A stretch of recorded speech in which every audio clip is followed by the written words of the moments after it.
Here's a perfect example of how the Warriors have been destroying teams using ball movement so far in these playoffs. I mean, check out the number of passes they did in this sequence. Dang guys, if that doesn't spell championship basketball, I don't know what does. For the 6th time in 8 years, the Warriors have stormed their way back to the finals once again, and we have to credit Kerr's motion offense for that. I mean, whether it was the Joker, Ja Morant, or Luka Magic, Golden State just obliterated everyone in their way. Well, in today's video, we're going to take an in-depth look into just how exactly the Warriors have dominated the 2022 NBA playoffs so far. Alright guys, the first point that I want to touch on is, you've guessed it, their constant man movement. Among all the playoff teams, the Warriors generate the most movement and activity in running offensive sets. According to NBA Advanced Statistics, within the first 3 playoff series, the Warriors led the league in the category of average speed offense, or ASO, at 4.55 miles, which was tied with the Milwaukee Bucks. In case you're not familiar with this statistic, ASO measures all movements a team makes while on offense. This includes any type of activity ranging from sprinting, jogging, walking, and any type of moving activity that covers a certain distance. In layman's terms, it means that the Warriors are destroying opposing teams through non-stop movements, such as cutting inside the lane, doing backdoor cuts, or constantly running around pinned down screens to get open shots. And since we brought it up, why don't we break down a couple of clips to see how exactly they're pulling these off in real game settings. You can see in this play that the shaded lane is wide open. The dribble handoff at the top caused momentary confusion for the defense. When that happened, Klay just kept moving towards the rim, and when his defender got clogged for just a split second, OPJ was able to locate him for the easy jam. Thompson goes backdoor and throws it down. Again, the patience for... Now in this play, I want you to take a look at Otto Porter again, and at the same time, pay attention to what's happening on the strong side. The Warriors initially run a pin down screen for Klay to get an open shot, but when the defense reacted, Klay dumped the ball to Looney. While this was happening, OPJ never stopped moving, and when he caught Bertans napping, he cut hard inside the paint for the layup, and the Mavs, well, they were simply confused as to what exactly happened. The Warriors are known to run multiple handoff sets, and this play is another perfect example of how it creates attacking angles and cutting lanes for their scorers. Upon making 2 handoffs to Looney and Draymond, JP used the screen of the latter to turn the corner. With no one around to guard the paint, JP attacked the rim and finishes with a sidestep beauty. Sheesh guys, as Mark Jackson always says, that's poetry in motion. As you've seen in these plays, all 5 guys for the Warriors are moving and remaining active whether they have or don't have the ball. And this, ladies and gentlemen, is precisely what makes the Warriors incredibly difficult to guard, because the defense really has no idea what's coming next. Anyway, moving on here, another reason why they've been the superior team in each series so far is because they've been sharing the ball at an all-elite level. The Dubs sit atop all major assist categories in these playoffs. This basically illustrates the fact that they're willing to trade good shots for better shots, and it also highlights their unselfishness as a group despite being surrounded by elite scorers like Steph, Poole, and Klay. Now, let's analyze in detail how exactly the Warriors execute this elite level ball movement that I just mentioned. In this play, JP could have simply launched this shot upon receiving the ball from Klay. But when he realized that the bigger Adams was on him, he attacked the lane to break down the defense. When 3 players committed to him, he kicked it back out to Klay for a wide open 3. Klay then lures in 2 defenders, and after that, he swings it to Wiggins for a more wide open look.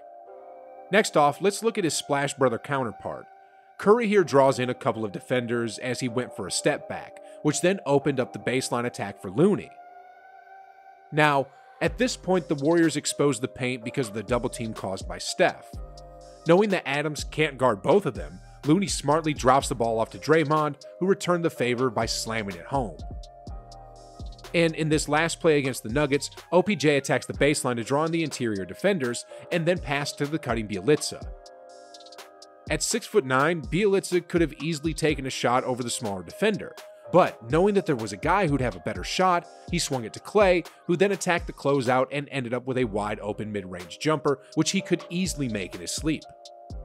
Now, The Dubs' impeccable passing and constant man movement wouldn't flourish without the personnel that runs behind it.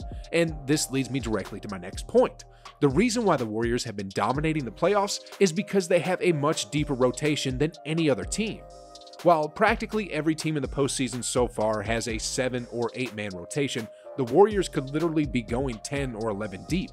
This helps in huge ways, such as sending more bodies to tire out the opposing team's superstar while also allowing their own stars to take a breather and regain their strength. In addition to that, the Dubs also have one of the most versatile lineups. I mean, the majority of their players can play multiple positions on offense and can also take up any defensive assignment as long as they're not asked to guard someone like Nikola Jokic. Anyway guys, JP recently talked about their lineup and he believes that the right mesh of vets and young guns is more than enough to fuel them into grabbing another championship. I can say that it's pretty awesome to see the cohesiveness we have with so many different ages of players, right? You have a lot of youth and a lot of energy, guys who are willing to learn, who really want to know information. And then you have a lot of experience, a lot of guys who have been through it and have a lot of knowledge, and they know how to kind of guide that. So we're in a situation where we feel as if everybody can help us, whether it's now or whether it's next week or whether it's next year. We feel like we have all the right pieces and we are all bought in. I think we know we have a really special situation going on this year, especially with a lot of the older guys who have been through it, and they know what the championship runs consist of, and they're really confident that we could do something special this year. Steph, meanwhile, revealed how difficult it is to prepare for a team like the Warriors, simply because they're just too well-rounded as a unit and individually skilled at the same time. It's hard to game plan against us because you have to give up something. There's just a lot of options, and for teams to make those decisions on the fly, it's difficult, especially when we are playing fast. It helps. Not that we don't take turns, but you can put Poole in a pick and roll, me and Clay with space in the corner. There can be secondary and third options if they want to trap him. Or guys can stay home on us and he has all the room in the world to make plays. Now, lastly, their poise and experience are also playing crucial factors in how they're beating teams. The Dubs never rattled in the face of adversity. They've never lost back-to-back games in these playoffs and have always fought back even when they're down big. A great example of this is when the Mavs buried them early in Game 2 of the Western Conference Finals. Everyone thought that game was over. But as the second half began, the Warriors unleashed their signature third-quarter flurry to fuel their comeback, and when the final buzzer sounded, the Dubs outscored the Mavs 68-45 and overcame a 19-point deficit to finally put the Mavs to sleep. The best shooter this game has seen. And here's the signature. Night, night. Other teams would have simply packed their bags in situations like this, but because the Warriors have championship DNA, their experience taught them that the game's not over yet, and that basketball is a game of two halves. Alright guys, I'm going to pivot here slightly. Jordan Poole has become a lot like Steph Curry, but have you ever wondered what the story between the two of them are? How did the pool party begin, and how did Steph's doppelganger emerge? Well, don't fret. I have the whole thing for you in this video right here. Trust me when I say that this is one video that you don't want to miss, and that's the cold facts. Anyway, just click the video, guys, and like always, I'll see you on the other side.